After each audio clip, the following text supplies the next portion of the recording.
podcast. And this is a great show because what I'm able to do is to increase your transformation in life and make sure that you are doing better in life.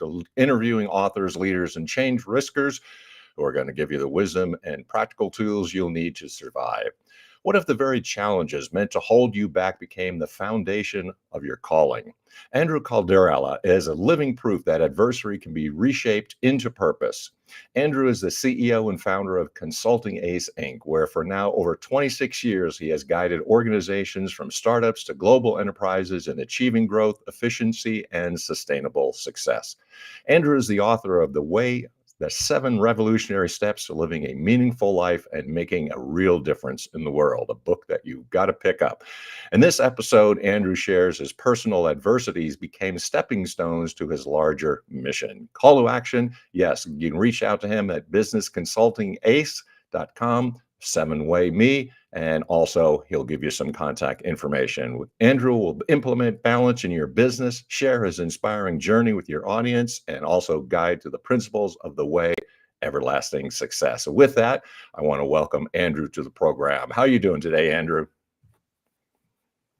Great to be here. Thank you everybody for joining us, and thank you, Mick, for having me on your show. You bet. You got a fascinating background. I wonder if you could just touch on one part of that fascinating background to let people know a little bit of who and what you are. Oh, gosh. Sure. A lot of people want to hear about where I started, and I think it kind of tells a story. I was born in 1966 to parents that were fighting for the civil rights movement. I was born in Detroit, Michigan, and I was born with dyslexia and other learning disabilities, and it really did shape my life. I was mocked, and I had a teacher tell me I was too stupid to learn anything. Grade, kind of mocking you in front of the whole class doesn't do great things for your self-esteem. But it wasn't for my mother, I probably never would have made it. And she was the one that kept telling me that, you actually have gifts. And later I was tested out to be genius level thinking in a lot of different areas. But it doesn't mean I could do math or, the dyslexic things really shows when you're really young, because it's all about spelling and math and all the rest. But I did overcome that, and I graduated from high school and went on to college, got 3 degrees, speech communications, theology, and philosophy. And it's been a journey of really self-discovery, trying to overcome the initial societal type programming to realizing that I am a good person. I'm okay. Just because people are mocking you and telling you you're stupid doesn't mean you are. So I had to kind of figure all that stuff out, and it really did set me on my life's journey to figure out how we can become our best people, what the problems are in a society, and how we can fix them. And that's where the way came about. Kind of 30 whatever plus years worth of research gone into this topic. And it's very insightful. Yeah. So I'm curious, like with some of these disabilities, and then when it comes to writing, what's your writing style and where did you write and how did you go about doing that? Gosh, it was really kind of crazy, honestly, because I started when I was really, really young, just asking major questions and trying to figure out answers to them. Like, why are we here? Who is God? All these kind of things. And it took me down a path of discovery, a lot of spiritual experiences, studied all the faiths in the world and all the philosophies. My writing style is really just taking endless notes. They occur to me at any moment. I wake up in the middle of the night, I'd be driving down the road. I mean, it's crazy. And then you have to do a lot of research, because I found that a lot of times I'll have an idea, but I don't know enough about biology or sociology or whatever it is to really understand it. So then you've gone years worth of deep research to figure out the answers that you're trying to seek. And so my style was a little crazy. And because of my dyslexia, everything I write is often backwards, everything's misspelled. And it takes a long time to make it into something that people can actually read. And this was before AI, so I didn't have an AI helper. I'm not sure I would use it other than to help me refine some sentence structures now, but I really do feel like the pursuit of knowledge and you using your brain to find those answers is a lot of times you find these epiphanies along the way. Just quickly, when I discovered the way, I did 30 years worth of research, and there was this moment, it was actually Good Friday, and I took the day off and I was working on sorting out the beginning and ending of this major work. I called it the book. It was literally like probably 30 volumes. It was huge. And I kept finding these references to, this is key to true success. This is key to true success. And I put all these together and I kept working at them and I put them in an order. And it was like a light bulb went off. I discovered the way. I could see how a lot of the knowledge that I had, not everything, but a good chunk of it, could fit into this 7-step guide on how to walk people through on how we can become our best. And the whole idea here is that if we're going to create a better world and we're going to be our best selves, we do this within a society, within a framework. So you're not isolated. You have to not only become your best, but you also have to participate in this world. So the idea of the way was how we could all kind of walk through these certain steps to get on the same page, build a foundation together to where we could tackle greater problems. So there's 7 ways, and that is the way. So I'm curious, could you tell us what are those things? What are the secrets of life? Well, sure. I start off really basic. So the idea of the first 3 steps is really just to get us on the same idea of why we're here to some degree and what the focus is of the book. So the first step is to know what? To know the good. So we all innately know what good is. Like if you look at it, you know that love is better than being hated. Clean water is better than poison water. And you go down the list and you can see that we're innately built to want the good, right? And that's the next step. So it's know, want, and choose are the first 3 steps. So when you find this idea that we all innately, and a lot of times, especially when we get older, we know what the good is, but we also innately want it. You want it for yourself, your loved ones, the society you live in. And that core understanding is what can lead us to the choices that we make. And that 3rd step is really important because it's not enough just to know and want something.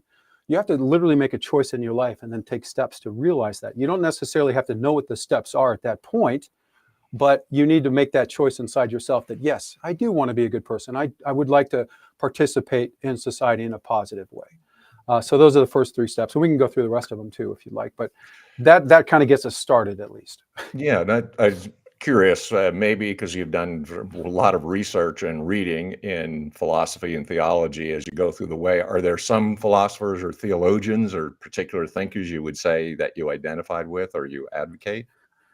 Absolutely. And I'm really bad at remembering all the names, especially when you call me on it. But I will say I've studied all the philosophies, especially the major ones, and religions in the world. And what is interesting is when you do that, you find commonalities between them.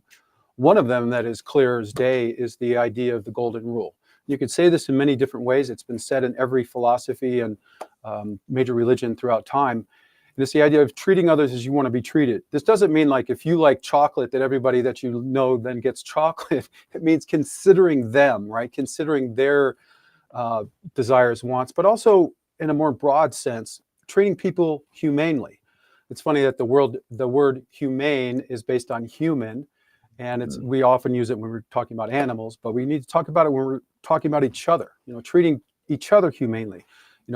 Level playing fields, equal laws for everybody, the right to, or the facility and the ability to rise up and become the best person you can, participate in society in the right way. A lot of circumstances that we see in the world right now where people are like, they're considered bad people or they're not as intelligent and all the rest. You just look at how they're raised and their society that they have. You could take somebody that's from the most, benefited family in the world, has the greatest opportunities and everything. You take that child and you put them in a horrible place, they're not going to grow up and be that same person. So our goal is to create a world to where the children that are born here have an opportunity to become their best and not just diminish them and say that they're lesser because they were born in a place that doesn't have all those facilities. Yeah, it makes sense to refresh your memory a little bit. It does sound like Rousseau. He says, "Man is born free, but everywhere I look, I see he is in chains." And it's in chains to culture and places where they grew up, basically their environment. Yeah, we're all molded by that. And that's where I couldn't just make the way about us internally, which is the first place we need to start. But like step 4 is centering yourself in this core belief system, the idea of we all have a core belief system. We all often don't know what they are. We don't share it as a commonality between humanity. But if we did, I call it the 10 laws in the book, if we kind of all were able to group around these 10 laws and understand them, it would allow us to at least have a center that we can all kind of start from. Step 5 is about It's called Be. It's about being the way, like your way. It's about integrating these key virtues and best practices into your life so you can become your best person. And we talk about how to integrate that through your daily way and using a habit focus list and all these different avenues. But step 6 is unite. And that's where we talk about society and how we can unite together to create a better one. But also it outlines how the society works to some degree and what it is we're after. And then step 7 is about perfecting everything, and constantly renewal and looking for ways to improve, as well as just keeping the good, right? Because nothing lasts forever, and if you don't work at it, I don't care if it's a relationship, it could be a painting from a master, in a museum. If you don't put that behind glass and take care of it, it's going to degrade. The same thing is with yourself. So the idea of perfection is keeping what is good, and also making things better. So it starts from within. It starts with the person, but then it kind of grows out into community in the world. So you have both a Absolutely, personal and then a worldly transformation in mind. So absolutely. 7 steps to the way. Now, I'm curious how you transition those and maybe adapt those ideas for what you do professionally, because this is part of your practice and part of your consulting. Yeah, absolutely. So my consulting business, Consulting Ace, I've been doing that for, like you mentioned, now it's 20, I would say 25 years, but I guess you're right, we're up to 26. Um, that, I mean, how do I say this? So when I go into a company and they hire me for one problem, there's obviously a lot of other problems in a company.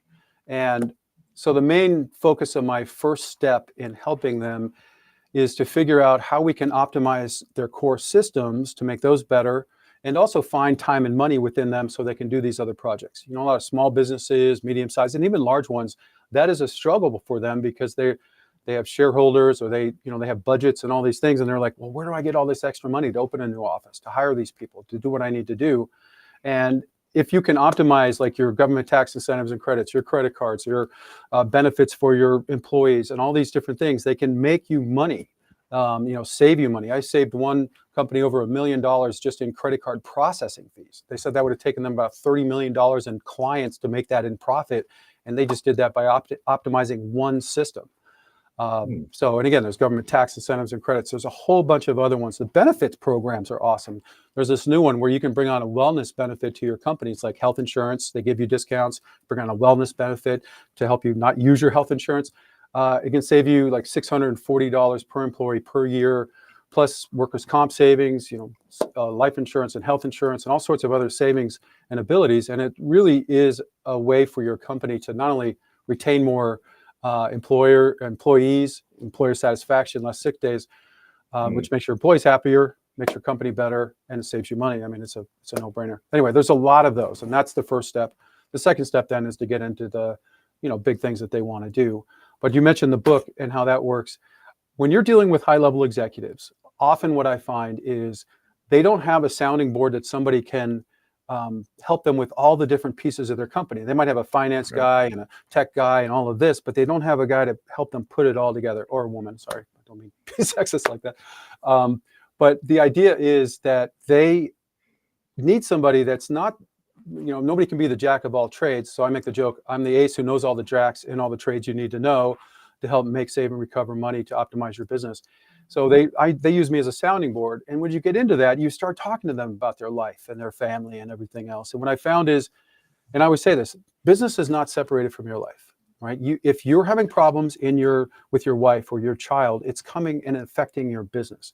So if we can optimize your business, we can also optimize your life and help you figure out ways to be healthier, take those breaks during the day, text your wife, making sure you're in touch with your kids, and all the rest of the pieces that will make you a happier person and also make your business better.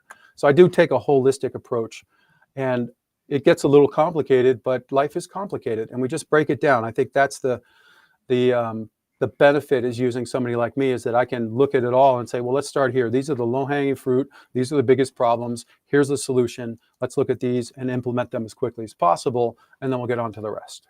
Does that make sense? It does, and I always can identify, because I would always say with a CEO or a business leader, It's lonely at the top. And I think that's what you're describing, because they have compartments and departments, and that's how a business is thought of. We've got sales, we've got marketing, we've got HR, but how about that one person who can be your trusted advisor and person who understands or synthesizes the entire operation? And there's Yeah. definitely connection between your personal life and your business life.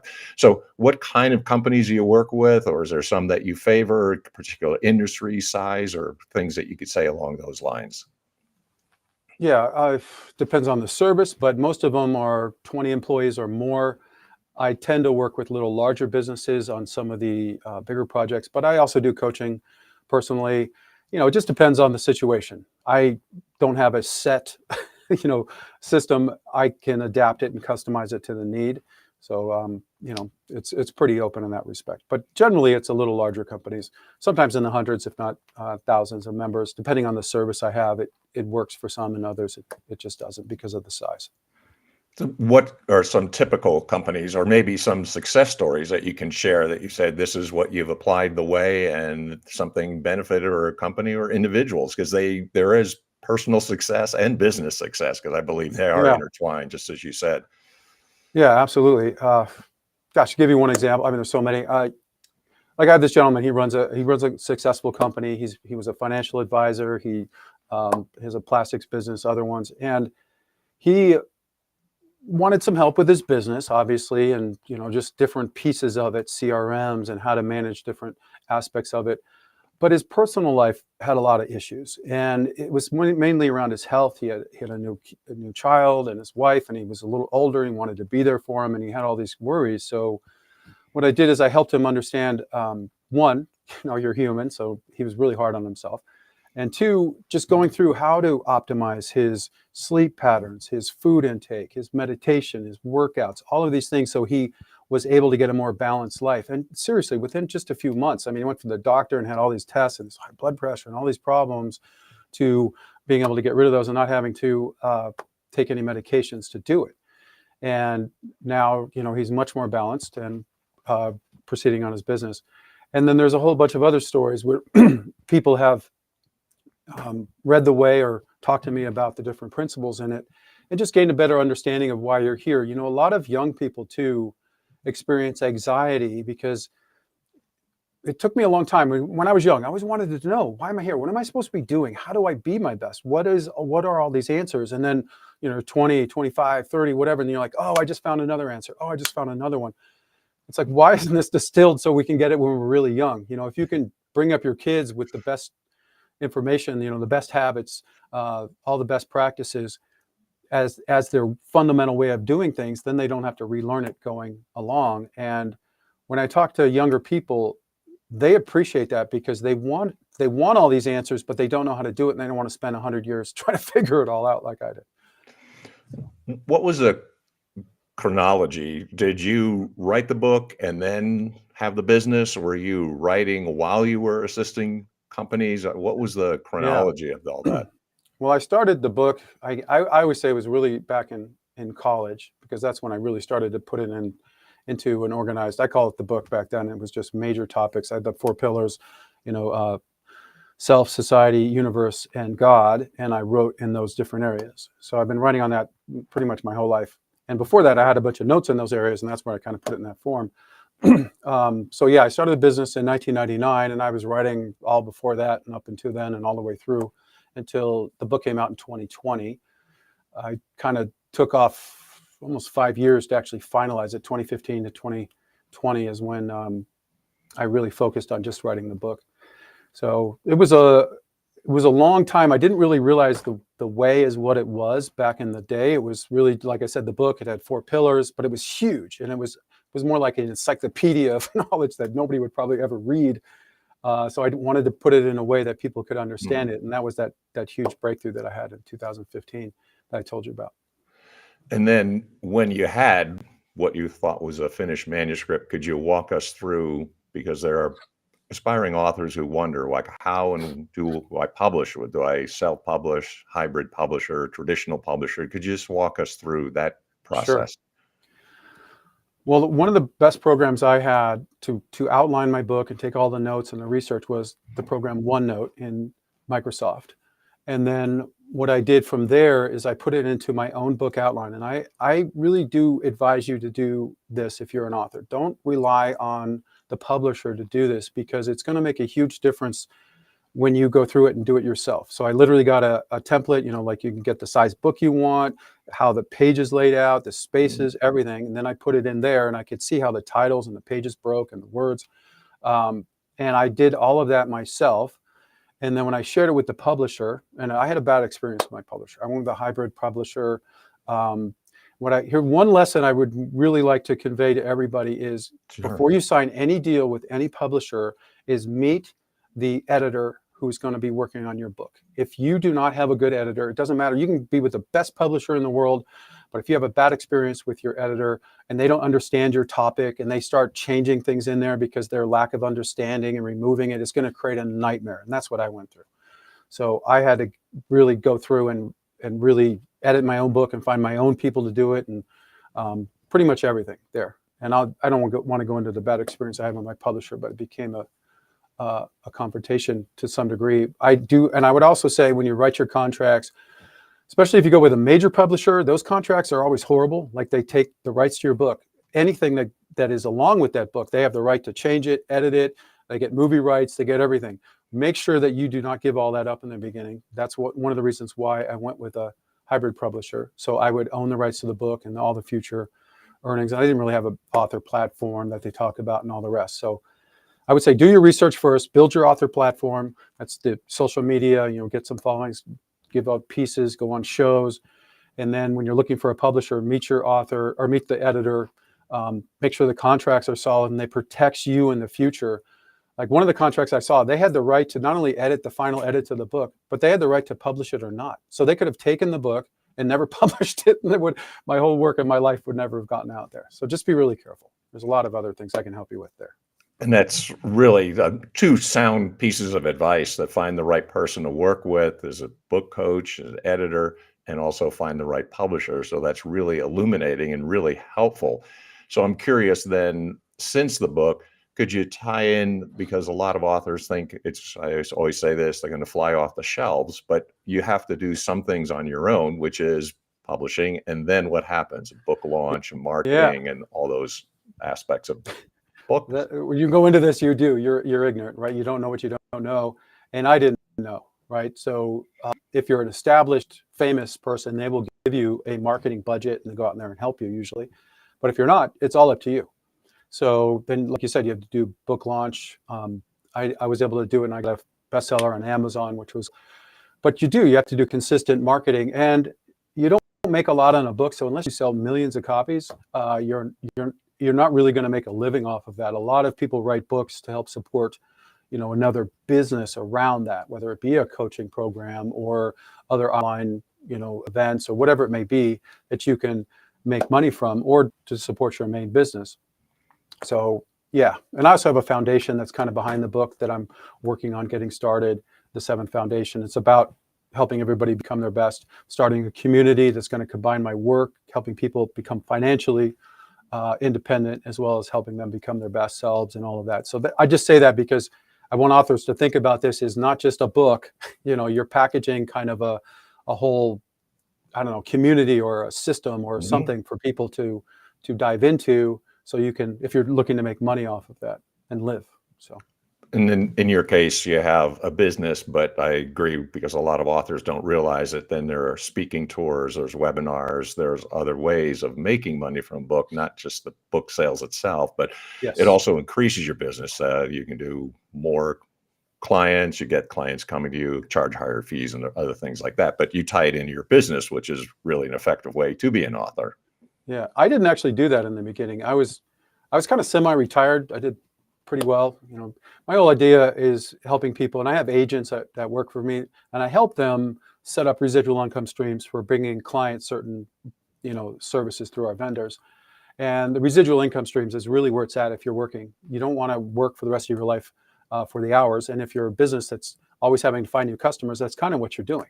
But if you're setting up a recurring residual income stream where you can set it up once and you get paid forever, that is the best type of money to make.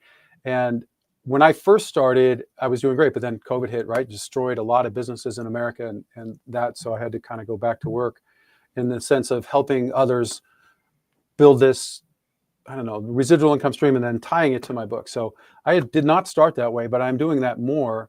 And I find it, and the reason I separated the two was because it was a little different. Like, it's not a business book, right? This isn't a book about, you know, building your company or anything like that. It's really personal and about your self-growth in our society.